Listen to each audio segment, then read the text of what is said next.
All right, it is finally here, and look how precious this box is. I'm always a fan of a quick guide installation. Anything that makes me read less. All right, as you guys can see here, I have Dolce with me. We also have Coco somewhere else in the house, but she has already taken to this just magically. So let me go ahead and show you guys how this works. All right, so it was easy to assemble. It had a whole bunch of letters to basically just line up. So like the 2 got lined up with the 2 and the 3 with the 3 and the 4 with the 4 and all the things. And if this is going to be out in the open, it is adorable because it has these little teeny tiny paw prints up here as well. This thing on the outside is easy to take off. It's actually magnetic, so you can go ahead and take that off, and then if you need to clean this little drum. So anyways, let's go ahead and take a look at some of these things here. One of the things I like is I'm going to show you how easy this is to clean. Okay, so right here they leaked a little bit, so I'm able to just go ahead and take this wipe and then wipe down all of that, and as you can see now it's clean. So now if I start hitting these buttons, oh, it's doing it, there it goes. So it does have a kitten protection, which basically means if the cat weighs less than 1 kilogram or is just always in there and tends to be small, then kitten mode can get turned on, which basically means that the litter box will not clean automatically. You would have to do it manually. The anti-jamming protection is a big plus because obviously when you can see when the kitty litter rotates and that hole on the bottom opens for the pee or the poop to basically get dropped in, if their paw gets put in there or anything along those lines, it has infrared sensors at the waste outlet. So if they do put their tail or their paw or their head in there, it's going to instantly stop. So there is not a chance of the cat's tail or head or anything like that getting caught in the wastebasket while it is cleaning. And then once it notices that the cat has left for 5 seconds, then it will continue on with resuming. And then there is also, like we said, the sleep mode. It won't clean during the designated hours that you set. And then the child lock mode will have an L on the display whenever the child lock mode is enabled. And then when that is enabled, you will only be able to use it from the app, not from the buttons itself. All right, so if you hit this button next to Dolce's head, that will do a manual cleaning. So if you just want it to clean, it also does it. It can tell when the cats go in and when the cats come out.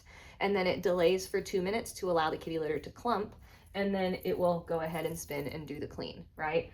You can increase that as much as you want. It just lets you do it on the app. The app allows you to set a default delay time.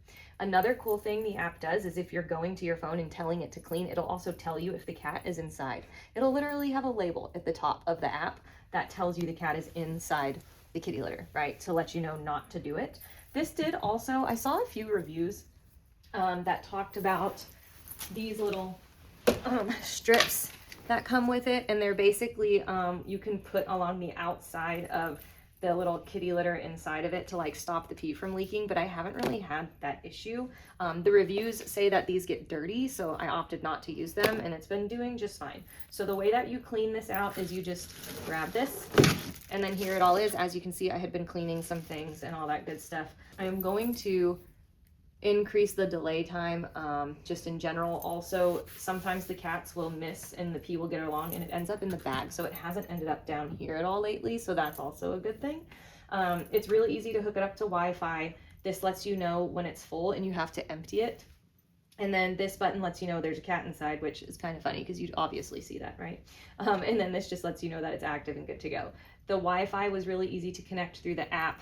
It was just a very simple process. You had to click allow for all the things, and then eventually it found it and hooked everything up. It does have a sensor, so if Dolce here or Coco were to jump in while it's spinning, it stops, okay? So it is sensitive there in order to make sure that the kitty cats don't get hurt or anything along those lines.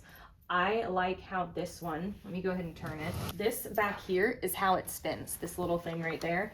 There's a knob and there's wheels on the inside of this, and that's what actually spins the whole thing. So some of the other kitty litters that I've seen have a deal that scoops through it. This actually spins, but the gear is over here. So on the inside, there's actually nothing for the cats to really get stuck on, right? Outside of once it goes and the hole opens. But once again, it stops moving if the cats are inside of it. So yeah, overall, this thing, I've been using it for a few days now, and I'm definitely a big fan, especially because we have 2 littles, a 2 and a 4-year-old, and all the things. Oh, one other thing to note, when you do the kitty litter, when you refill it on the app, you have to click like re-level kitty litter, and it measures it. It knows the different weight of the litter that you're going to use. So if you use a heavier litter or a lighter litter, it doesn't matter. It's able to actually measure out how much is in there. So every single time you put new kitty litter in, just make sure that you hit the button on the app to have it re-level. And other than that, I mean, it was nice and easy. There was a quick guide to tell you how to get it all set up. There's also a user manual.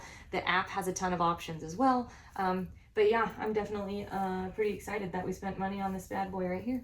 The first thing that you're going to be doing is you're just going to scan the QR code, and that's going to launch you into the App Store to let you see that you need to download the Smart Life app.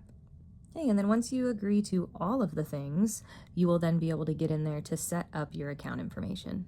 Once you sign up with your email address and all that good stuff, you'll be able to get started. It was really easy to add the new app. So basically all you had to do was click add now in the app and then press and hold the Wi-Fi button on the actual kitty litter itself. Once you clicked allow on all the things, it then was able to find the kitty litter, it connected to it, ran everything, and then also updated the firmware if it needed to be updated. Another few things was you can give it just a fun name if you want to name it after your cats or whatever the case may be. And then you are also able to say what room it's in. So for example, we have a 2-story, so we could have an upstairs or a downstairs one if we wanted, and we would be able to know that based off of the room that the kitty litter was placed in on the app. As you can see at the top of this app, it says that there is a cat inside right now. So I don't want to reset the litter or click the cleaning or anything along those lines until that little cat inside icon goes away. And then once it goes away, it'll let you know basically that they're gone. And once you click litter reset, what that's going to do is it's going to basically weigh the amount of litter. There's also a child lock, which to me is just chef's kiss on this device because my kids are 2 and 4 and they push all of the buttons, okay? There are also a lot of really fun settings at the very top. There's a clean delay. There's also a sleep mode. So you can turn the sleep mode on, and then you can also tell it what your hours of sleep are. So if for some reason you sleep during the day because you work at night, you can go ahead and set whatever hours that you would like. There's also a prompt light, which basically means an LED light that turns on when they go in there, as well as a sound. There's kitten mode, so if they're super teeny, teeny, tiny, you can turn kitten mode on, and then there's also the automatic homing, which they basically say to make sure that you leave on. But yeah, I'm a big fan of the clean delay option at the top. Then just a few other things to note about this as well is that it will show you the activity, so how many times your cat has gone in or out, so you can just kind of take a look at different habits, because obviously with cats with kidney disease, they tend to go to the restroom a lot more often than not. So this is going to allow you to get a look at all of those different types of habits with your cat.